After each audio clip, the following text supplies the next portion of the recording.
Every day your brain is changing, not someday, not when you finally get your life together, right now, in the small moments, in the habits you repeat without thinking, in the thoughts you entertain every morning, in the people you keep listening to, in the way you react to stress, in the way you talk to yourself when no one is around, in the rituals you call normal. And that should disturb you a little, because most people think their life is being shaped by big decisions, the career move, the breakup, the opportunity, the failure, the success, the one major turning point. But in reality, your life is often being built or quietly destroyed by what you do every single day when it doesn't seem important enough to notice. That is the danger of habits. They do not feel dramatic, they feel harmless, routine, automatic, comforting, even invisible. But every repeated behavior is carving something into your mind, a pathway, a preference, a pattern, a default self. And the frightening part is this: you do not become your intentions, you become your repetitions. Carl Jung understood something most people still try to avoid. What is unconscious does not remain powerless, it becomes fate. And that is exactly what habits are. Habits are often unconscious rituals that slowly become personality. You think you're just tired. You think you're just scrolling. You think you're just overthinking. You think you're just staying busy. You think you're just protecting your peace. But what if what you call normal is actually reshaping your mind in ways that are making you more anxious, more reactive, more numb, more distracted, more dependent, more fragmented, and less yourself? Because not all brain change is healing. Some habits sharpen your awareness, others blunt it. Some habits deepen your identity, others split it. Some habits move you toward integration, others make you easier to control. So in this video, we're going to explore 7 daily habits that are reshaping your brain right now. But this won't be the usual list.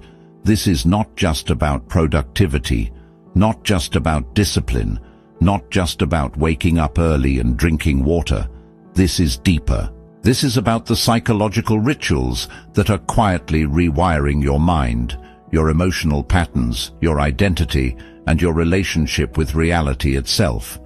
Because if you don't consciously choose what shapes your brain, the world will choose for you. And most people don't realize it until their nervous system is exhausted, their attention is shattered, and they no longer recognize the person they've become. 1. You start your day by consuming other people's energy before meeting your own mind. One of the most destructive habits in modern life happens within the first few minutes of waking up. You open your eyes, and before you even meet yourself, you reach for the world. Your phone, messages, notifications, news, social media, other people's opinions, other people's problems, other people's beauty, other people's wins, other people's chaos. Before your own thoughts have formed, your mind is already invaded, and this matters more than people think, because the first moments of your day are psychologically sacred. Your mind is impressionable. Your nervous system is still emerging from rest. Your inner state has not fully stabilized, and yet many people immediately flood that state with noise. Over time, this trains the brain to become externally led. Instead of waking up anchored, you wake up absorbent. Instead of beginning from inner direction, you begin in reaction. Instead of asking, "What is my state? What do I need? What matters today?" your brain learns to ask, "What's happening out there? What did I miss? Who needs me? How do I compare?" That is not a small shift. That is identity-level conditioning. Jung would say that modern people are often pulled so hard toward the outer world that they lose contact with the inner one. And a brain that never meets itself in silence becomes easy to fragment. You may call this habit convenience, but neurologically and psychologically, it is training. It trains hypervigilance. It trains comparison. It trains dependency on stimulation. It trains the inability to sit with your own emerging consciousness. And eventually, many people can no longer tell whether their mood belongs to them or to what they consumed first thing in the morning. That is dangerous, because whoever captures your attention first often influences your emotional direction for the rest of the day. So if your mornings begin with digital invasion, your brain is learning something every single day. The outer world comes before the inner self, and over time, that becomes more than a habit. It becomes your operating system. 2. You rehearse negative thoughts so often that your brain mistakes them for truth. Most people don't realize that thinking is also practice. Every repeated thought is a mental rehearsal.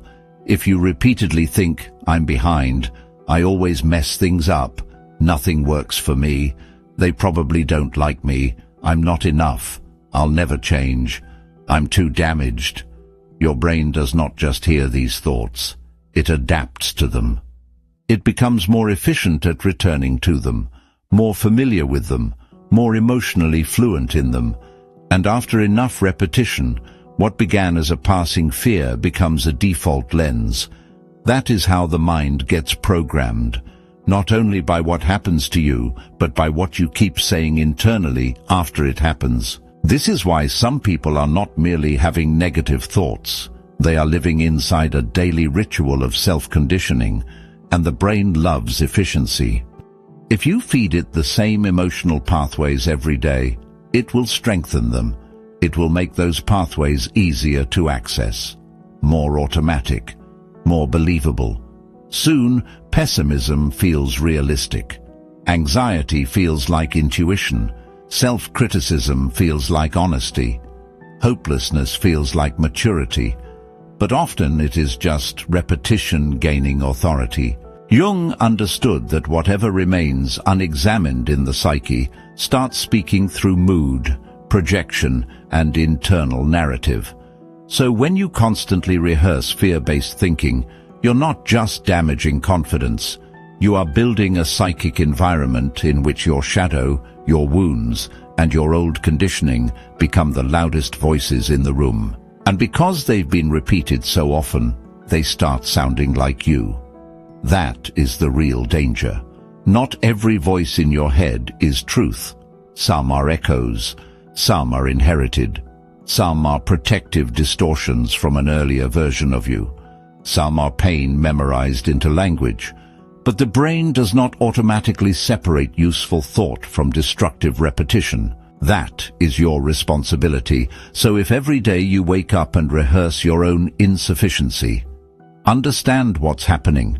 You are teaching your brain who to be. 3. You keep overstimulating yourself, and your brain is forgetting how to be still. This is one of the most common and least understood habits of our time. You are rarely doing just one thing. You eat while scrolling. You work while checking messages. You rest while watching videos. You listen to something while thinking about something else. You move from one form of stimulation to the next without ever landing anywhere fully. And because it feels normal, you don't realize what it's doing. But your brain is being trained to resist stillness. It is being taught that silence is empty, that slowness is uncomfortable, that boredom must be escaped immediately, that every gap needs filling. This creates a mind that is increasingly unable to stay with anything long enough to deeply experience it. A conversation, a book, a prayer, a feeling, a difficult truth, a moment of grief, a creative idea, even your own thoughts. You become mentally jumpy, not because you are weak, but because your attention has been conditioned into fragmentation, and a fragmented mind is easier to manipulate. It is also easier to exhaust. Jung believed that people do almost anything to avoid meeting themselves. Today, one of the easiest ways to avoid yourself is overstimulation. Because if you keep your mind constantly occupied, you never have to hear what rises in silence. Your loneliness, your envy, your grief, your confusion, your buried desires, your unprocessed pain, your intuition. So the habit is not just technological, it is psychological avoidance. And every day you practice it, your brain learns that inner stillness is something to flee. But a brain that cannot be still cannot hear anything deep, not truth, not wisdom, not God, not intuition, not the unconscious trying to become conscious. Only noise. And eventually you may mistake that noise for life itself. But it isn't. It's escape made habitual. 4. You react instantly to emotion, and your brain is becoming easier to control. This habit reshapes more than mood. It reshapes character. Every time something triggers you, a text, a tone, rejection, criticism, a delayed reply, bad news, an insult, disappointment, and you react instantly without reflection, your brain learns a very dangerous lesson. Emotion equals command. You feel anger, so you act. You feel fear, so you spiral. You feel shame, so you withdraw. You feel anxiety, so you over-explain. You feel ignored, so you chase. You feel threatened, so you become defensive. And over time, the brain wires itself around reactivity. This means your internal state gets hijacked more easily. Other people gain more access to your nervous system. External events begin to dictate your identity in real time. That is how many people live. Not from consciousness, from triggers. Carl Jung warned that what is unconscious directs your life, and you call it fate. This is exactly what emotional impulsiveness does. You think life keeps happening to you.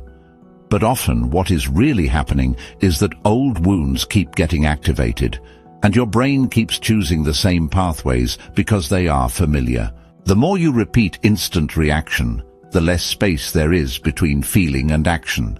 And that space, that sacred pause, is where freedom lives. A person with no pause is easily ruled by people, by social media, by desire, by fear, by insecurity, by manipulation, by their own unresolved childhood patterns. So when you react instantly every day, you're not just having bad moments. You are rehearsing a nervous system that becomes increasingly easy to provoke. And the tragedy is this. Many people mistake this for authenticity. They say, "I'm just being real. No filter. I say what I feel." But that is not always strength. Sometimes it is just conditioning with good marketing. A powerful brain is not one that feels less. It is one that has learned not to obey every emotion the second it arrives. 5. You keep repeating the same environment, and your brain is becoming a prisoner of familiarity. One of the deepest truths about the brain is that it adapts to what is repeated, not just behavior, environment. The conversations you hear daily, the emotional tone around you, the music, the media, the people, the level of drama, the amount of hope or cynicism, the standard of discipline, the quality of thought, the atmosphere of your room, the patterns of your relationships. Your brain is constantly asking one silent question: what is normal here? And once it decides something is normal, it begins shaping itself around it. This is why people stay too long in environments that slowly deform them. Chaos becomes normal. Disrespect becomes normal. Mediocrity becomes normal. Distraction becomes normal. Bitterness becomes normal. Complaint becomes normal. Emotional instability becomes normal. And because the brain is adaptable, it starts building around those conditions like they are reality itself. Jung might call this psychic adaptation to a false world. You don't even notice it at first. You just become a little more tired, a little less inspired, a little less brave, a little more numb, a little more cynical, a little more unlike yourself, until one day you realize your thoughts no longer feel clean. Your energy is not your own. Your nervous system is shaped by people who don't even understand what they are transmitting. That is how subtle this is. The brain doesn't only learn from what you intentionally study, it learns from what you tolerate. So if you spend every day in an environment that reinforces fear, shallowness, dependency, gossip, negativity, or constant noise, understand something. Your brain is being shaped whether you approve of it or not. This is why changing your life often begins not with a breakthrough, but with changing what your mind lives inside every day. 6. You keep escaping discomfort, and your brain is losing its tolerance for growth. Every time you avoid discomfort, your brain remembers. You avoid the difficult conversation. You postpone the task. You numb the loneliness. You scroll instead of sitting with emptiness. You distract yourself from grief. You run from uncertainty. You quit the challenge the moment it threatens your ego. And when you do, your brain rewards the escape. Not because it's good for you, but because it reduces tension in the moment. That is how avoidance becomes addictive. Temporary relief teaches the brain, this is the path to safety, but there's a hidden price. Every time you escape discomfort too quickly, your brain becomes less resilient. Its threshold lowers, its tolerance shrinks, its capacity to stay present with complexity weakens. Soon, anything difficult feels unbearable. Silence feels oppressive. Uncertainty feels like danger. Effort feels like suffering. Growth feels like threat. This is why some people are not lazy in the traditional sense. They have simply trained their brains to associate discomfort with emergency. And once that happens, discipline starts feeling unnatural. Not because it is wrong, but because the brain has been conditioned to seek immediate escape. Jungian psychology adds an even deeper layer. What you avoid does not disappear. It goes underground. And whatever goes underground begins shaping you from beneath. The conversation you avoid becomes resentment. The grief you avoid becomes numbness. The fear you avoid becomes control. The truth you avoid becomes anxiety. The identity you avoid becomes emptiness. So when you flee discomfort daily, you are not preserving peace. You are reshaping the brain into fragility. And fragility disguised as comfort is one of the great modern tragedies. Because the things that grow you, patience, courage, emotional maturity, self-respect, depth, are all built through your willingness to stay present when discomfort tries to drive you away. 7. You repeat the same identity story every day, and your brain is building a self to match it. This may be the deepest habit of all. Every day, consciously or unconsciously, you tell yourself a story about who you are. I'm the anxious one. I'm not disciplined. I always self-sabotage. I'm too emotional. I'm just bad at consistency. I'm the one who gets left. I'm not confident. I can't change. This is just how I am. And the more you repeat that story, the more your brain organizes itself around it. That's how identity works. The brain wants coherence. If you keep telling it who you are, it will start filtering your experiences to match that story. It will notice evidence that confirms it, ignore evidence that challenges it, and shape your behavior until the identity feels self-evident. This is why some people are living inside narratives that were formed years ago but still control them today. A failure became an identity. A heartbreak became an identity.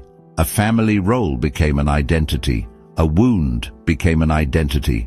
A defense mechanism became personality.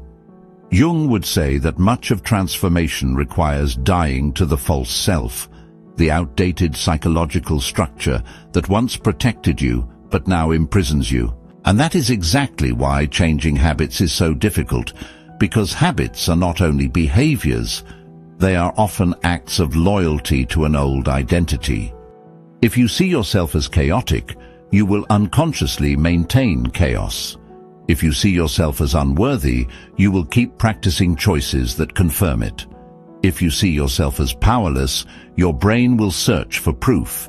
So every day you repeat a limiting identity story, your brain is not just listening, it is building architecture around it. That is why language matters. Self-concept matters. The story you rehearse matters.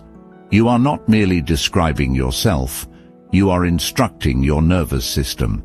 And if you do that long enough, you wake up one day in a personality you helped construct without ever consciously choosing it. Now here is the darker twist in all of this. Many of the habits reshaping your brain do not look dangerous.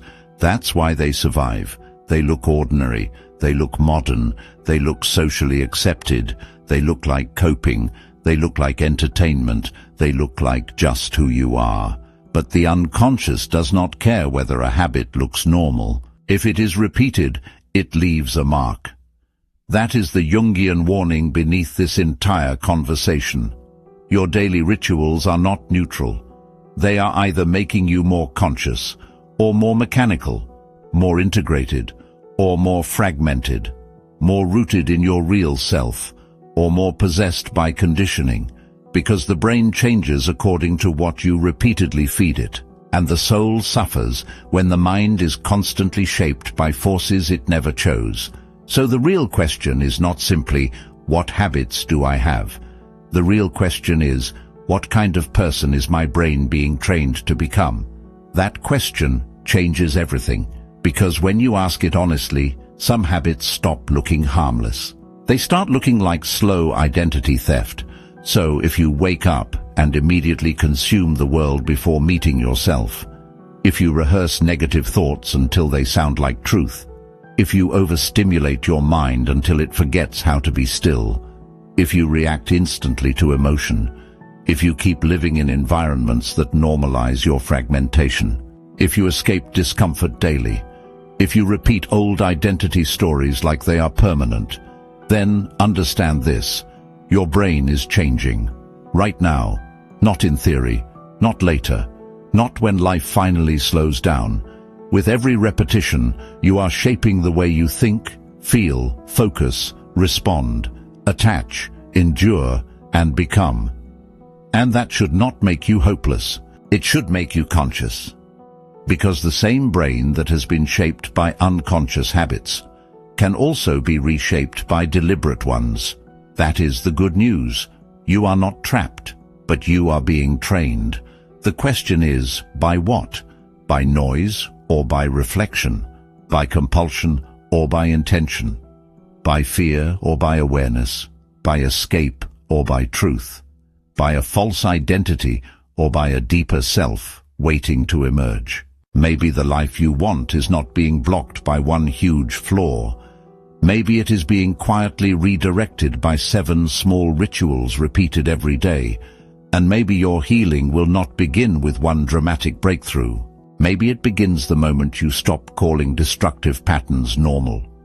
Maybe it begins the moment you sit in silence long enough to notice what your habits have been doing to your mind.